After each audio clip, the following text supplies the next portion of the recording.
just minutes across the Golden Gate Bridge from San Francisco in the rugged Marin headlands, an ambitious program to return peregrine falcons to their historical range is taking place. Here, on the side of a sheer cliff above Muir Beach, 3 young peregrines are being released into the wild. The procedure is called hacking.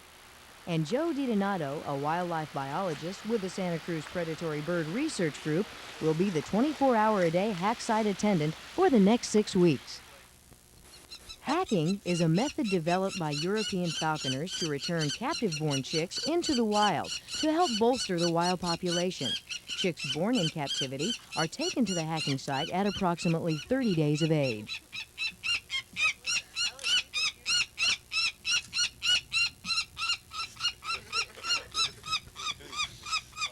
They are banded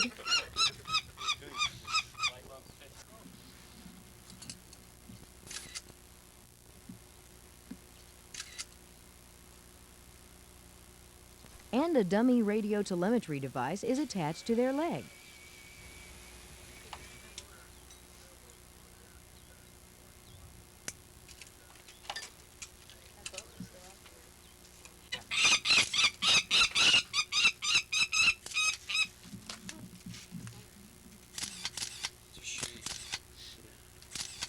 The birds are then placed in the hack site nest box, the front of which is protected by a bar and chicken wire frame.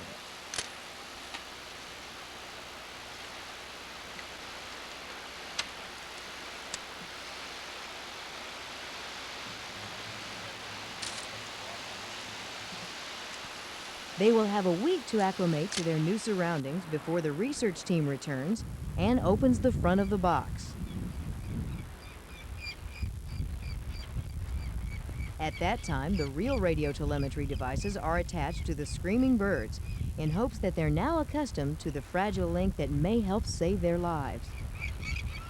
Very first day of release, as I expected, unfortunately the press that was here didn't expect, the birds kind of hang easy by the box. They start walking around the box, walking out on the plank that we have out front, just kind of wing flapping, getting a little exercise out of the box, getting used to the surroundings. And then within 3 days, usually, each bird will take its first flight. The first flights were kind of comical, as they always are. Unfortunately, they could be dangerous too, but these 3 didn't prove to be.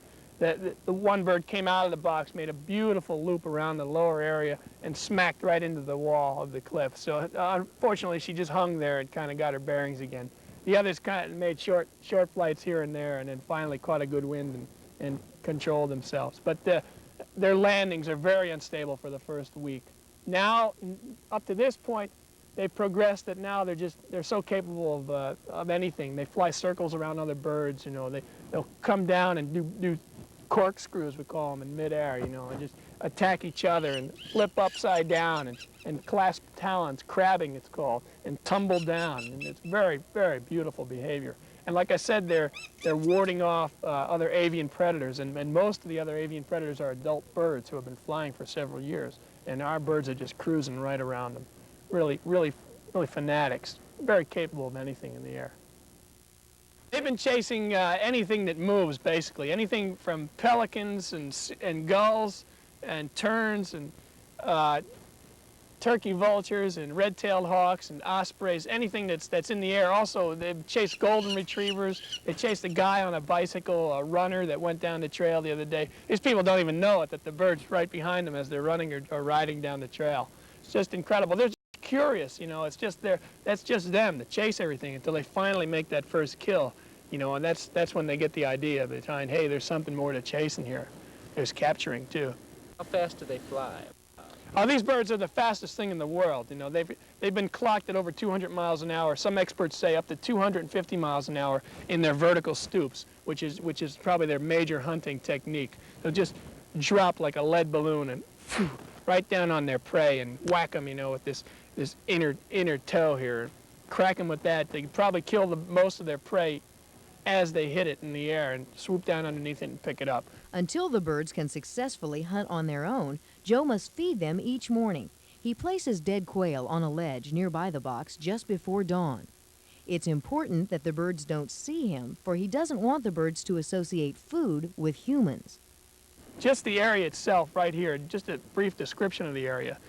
The cliff faces, the sheer cliff faces out over water are preferred nesting sites for these birds. The food supply is such an abundant thing with not only the resident birds like the quail and the pigeon and the doves and the smaller seagulls and some of the shorebirds that spend the winter, but the migrations come right along the coast here, small shorebirds, which is a real good food source for these birds.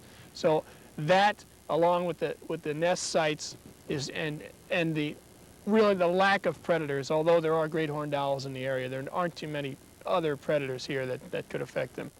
For me, it's very exciting, especially to see these birds develop their flying skills. It's just amazing what these birds can do, and it's almost parental sometimes. You know, it's they don't have a parent, so you're actually filling that role. And the other day, one of the females went out and she was harassing an adult red-tailed hawk. You know, like she would harass her siblings.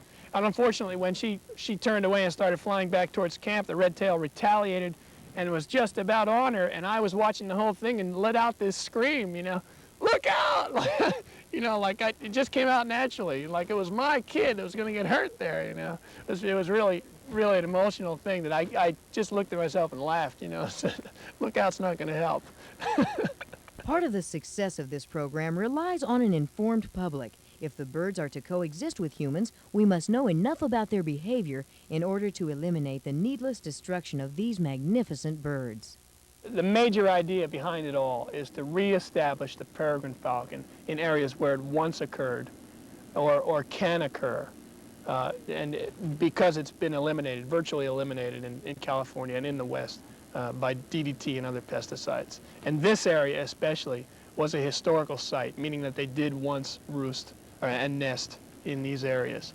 About 10 years ago in California, there was only one breeding pair of Falco peregrinus annatum. And now there's upwards of 80. That's what it all comes down to, is we have an endangered species which we're looking out for, and things are going well. With luck, perseverance, and the help of many dedicated people like Joe, we may soon again enjoy the magnificent sight of wild peregrine falcons roaming our coasts and mountains. Our children can thrill, as have our ancestors, at the amazing speed and dexterity of these birds in the air. And when the birds scream and wheel overhead in a playful game of tag, we will know that we've helped save these beautiful creatures from tumbling over the brink of extinction.